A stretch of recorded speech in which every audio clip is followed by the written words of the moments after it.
Dugaan kebocoran data yang menimpa salah seorang pelanggan operator pada masa registrasi ulang kartu prabayar menyulut kekhawatiran warga. Warga meminta masalah ini dituntaskan karena data kependudukan memiliki peran penting bagi sejumlah akses keuangan. Dugaan kebocoran data mencuat pasca proses registrasi ulang kartu prabayar melewati batas waktunya bulan lalu. Seorang pelanggan Indosat Ooredoo menyampaikan kegundahannya melalui cuitan di media sosial.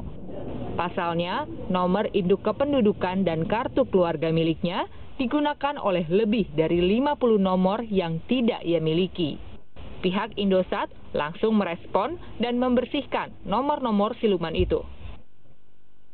Kementerian Komunikasi dan Informatika menampik adanya kebocoran data. Namun, kasus ini dilihat lebih kepada bentuk praktik penyalahgunaan data.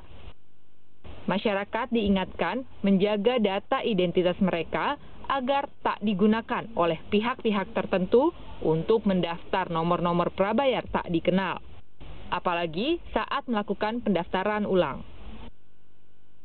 Meski demikian, kenyataan ini telah mengusik sejumlah warganet.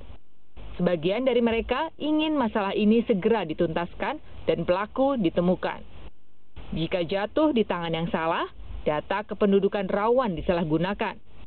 Apalagi data ini terkoneksi dengan sejumlah akun pribadi dan akses keuangan personal. Tim Liputan Kompas TV.